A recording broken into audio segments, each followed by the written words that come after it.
Welcome to a new podcast episode from the Fireside Chat series, a highlight of the Deal Forum at the 2024 Leadership in Dealmaking Summit, which was held on September 24th at the prestigious New York Athletic Club in the heart of New York City.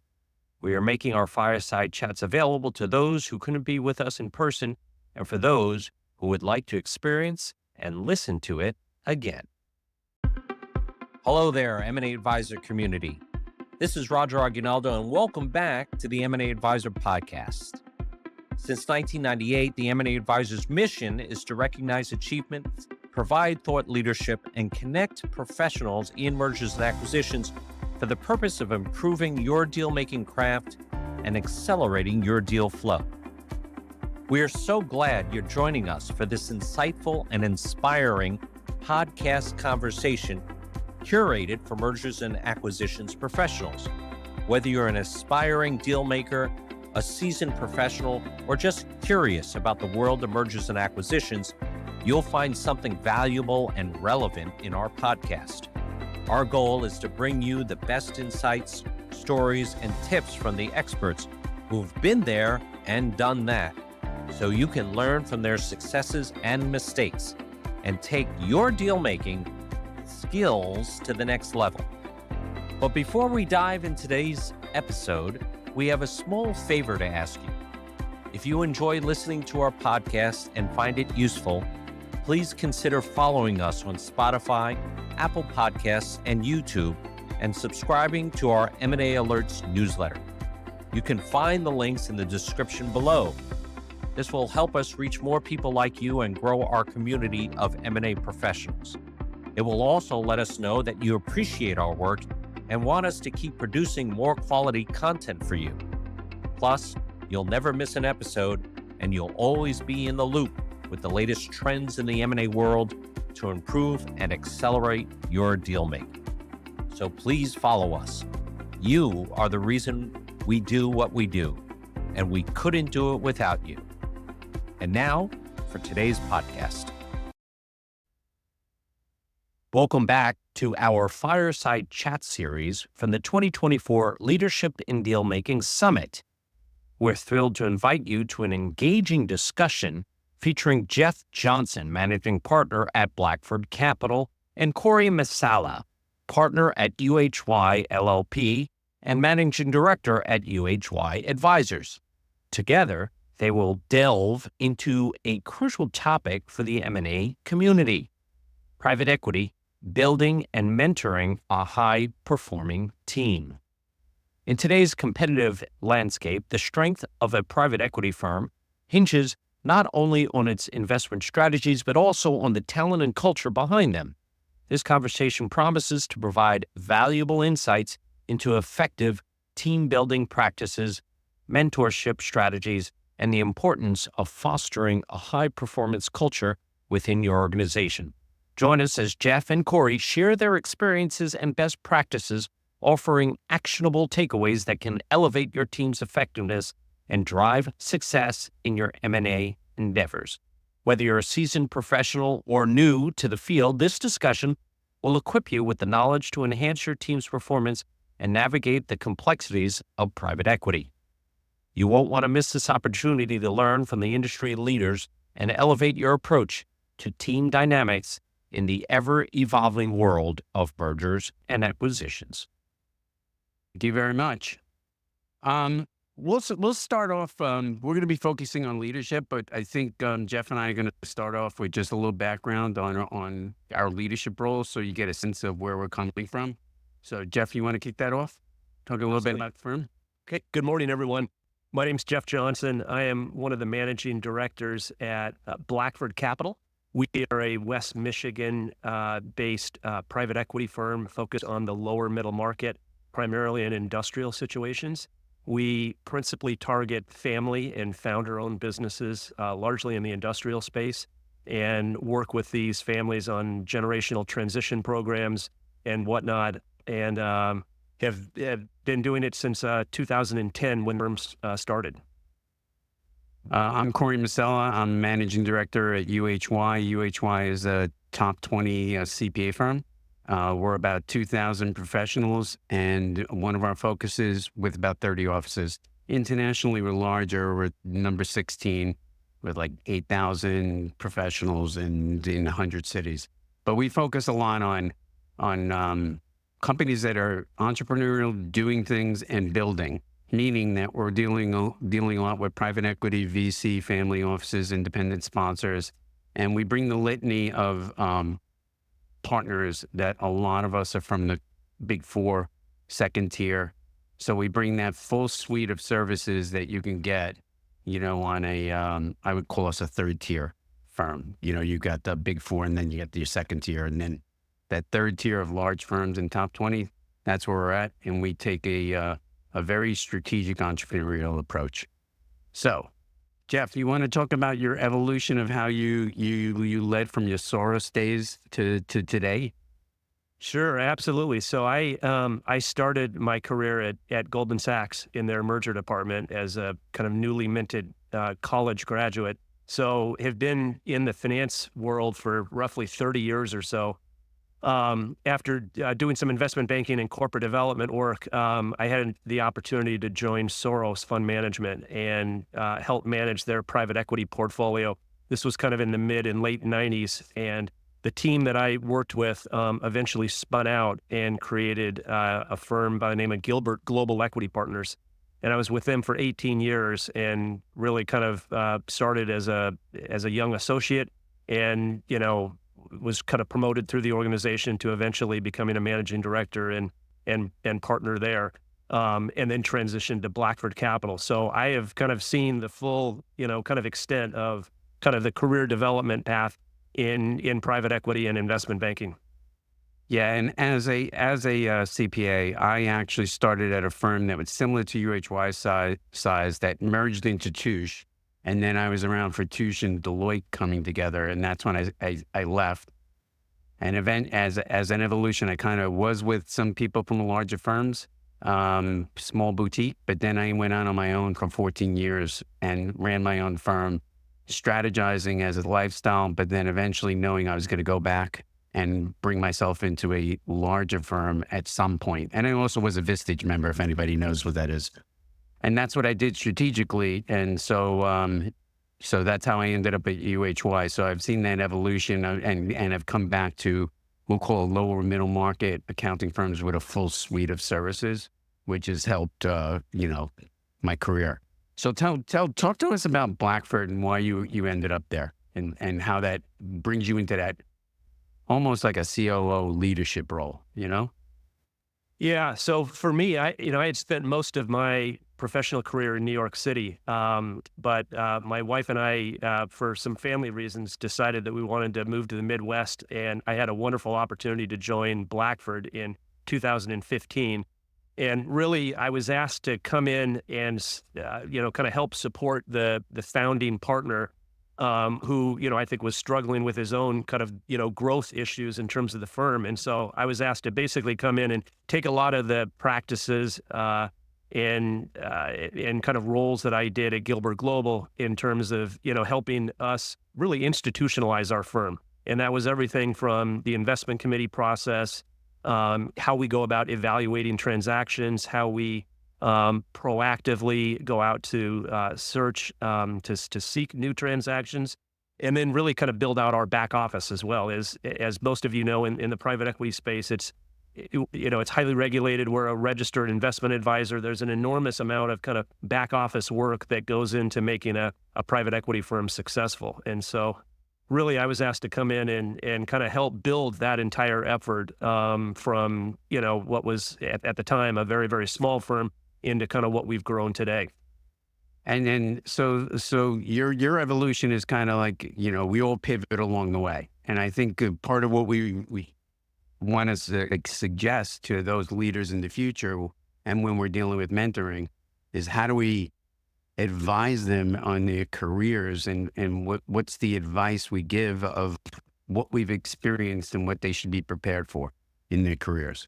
So that's exactly the case. And quite frankly, Corey, as you know, the market environments change, and the needs of a business are very different in a COVID environment versus a non-COVID environment. And when markets are very healthy versus when you're in a recessionary type situation. So without question, and a lot of my role over certainly the last 15 years has been, mentoring some of our younger professionals and really exposing them to all facets of our business and trying to help them kind of navigate a career in finance and what that might look like. It might be at Blackford Capital, it might be at another firm, but my job is to really, kind of work with our young team, provide them a great level of exposure and to really help them kind of think critically and strategically about how to manage a career and what's important at various stages.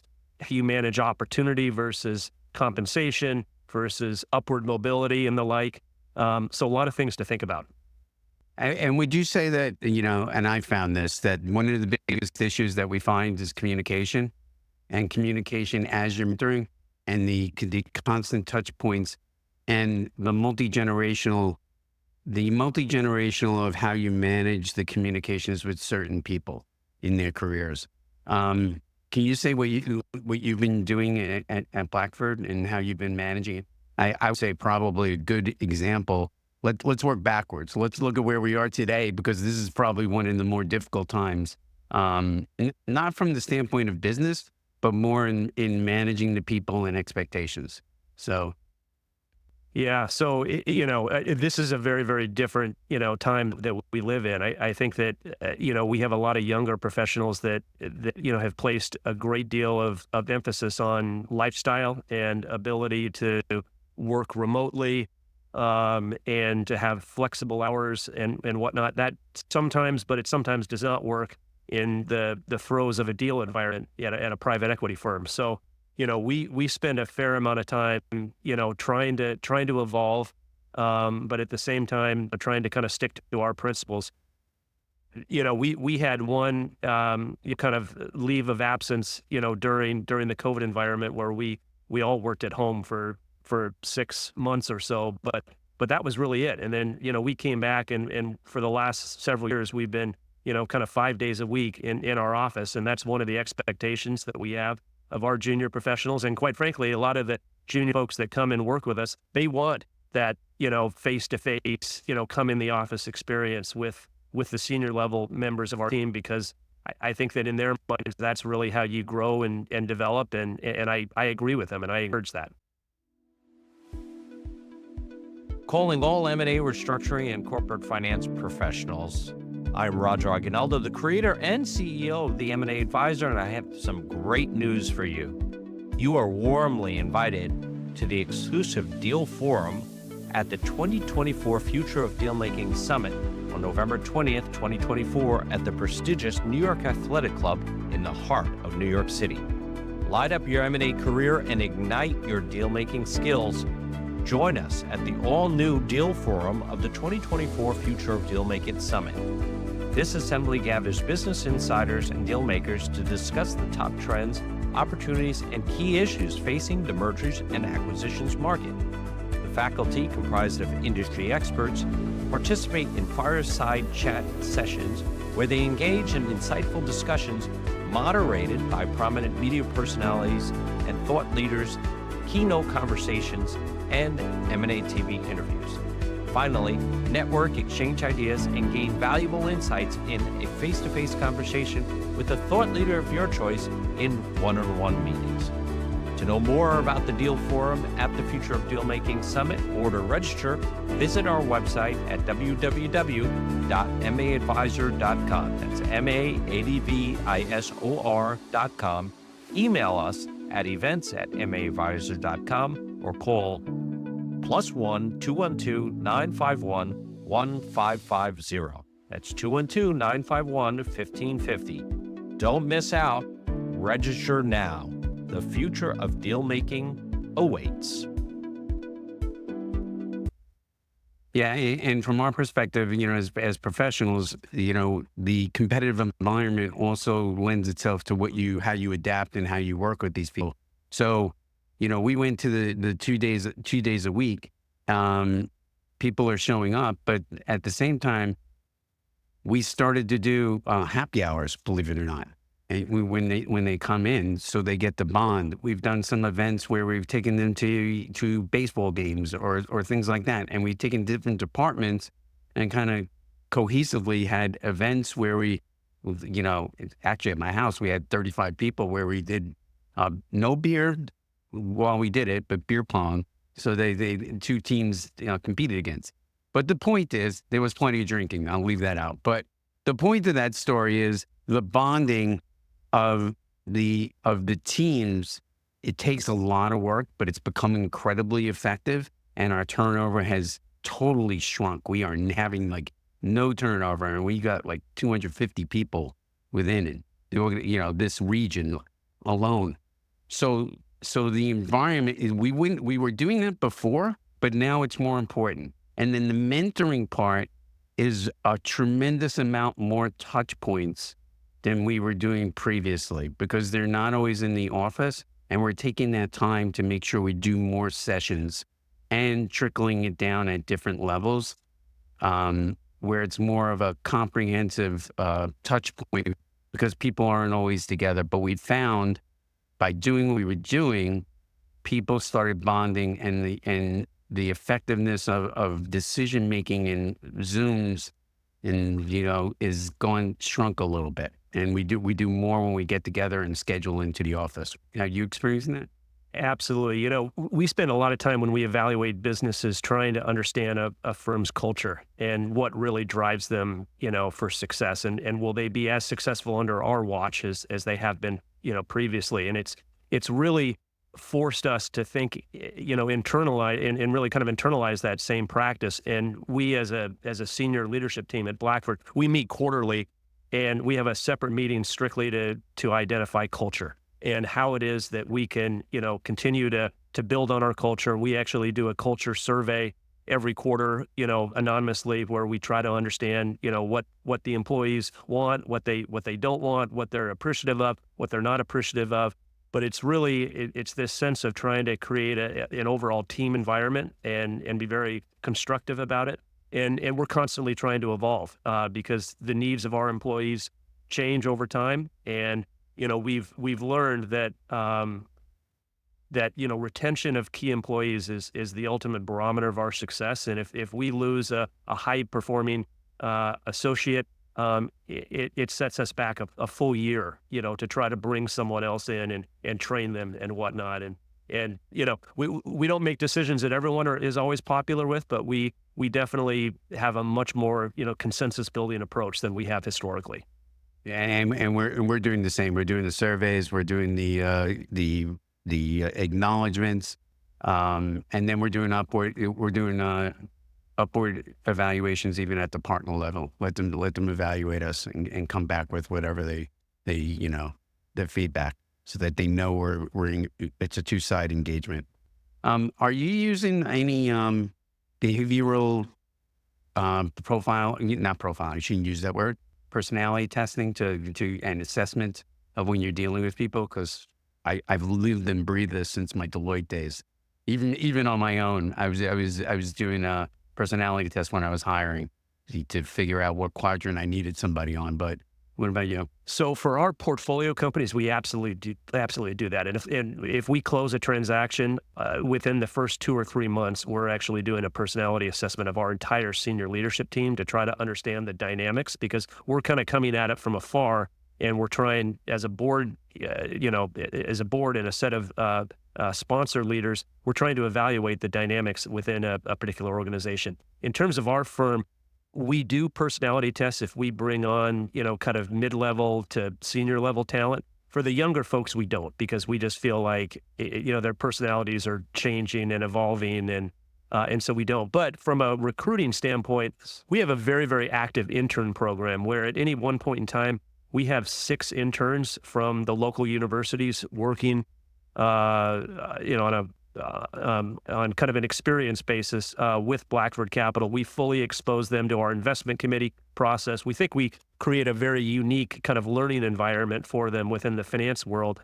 But from our perspective, it allows us an opportunity to see, over a 6-month period, how some of these young people act, what their work ethic is, their smarts, their talent level, and whatnot. And it really provides, kind of a critical touch point in terms of our recruiting effort as we think about bringing on full-time employees. And so we actually have one of our staff who is going to be, earning one of the Emerging Leader Awards tonight. And he was an intern with us for 2.5 years before we brought him on, full time. And so it's a great opportunity for us to get to know them and for them to get to know us. And from a retention standpoint, we've seen that our retention numbers go way up if there's that type of model in place.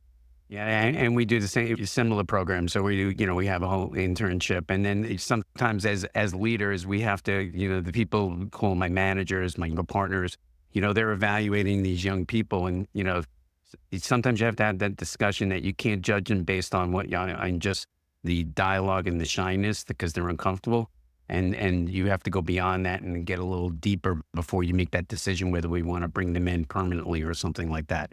The last part, because we ran out of time, you brought up a good point, which is as you mentor, you kind of have to know what you're dealing with, your personalities, and as you evolve, your personality does change.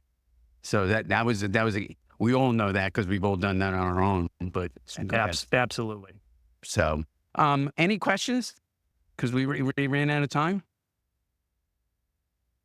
All right. Well, we're right on time. And thank you, everybody. And hopefully this was valuable.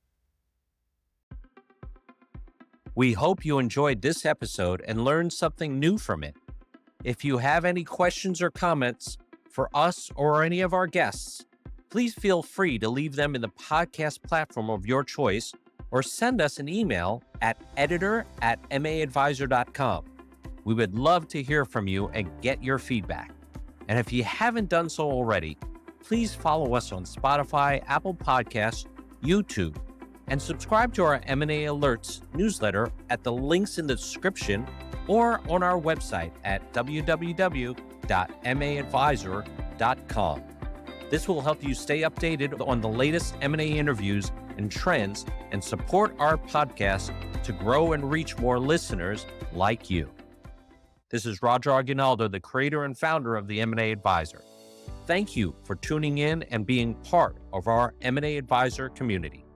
Until next time, stay safe and happy dealing.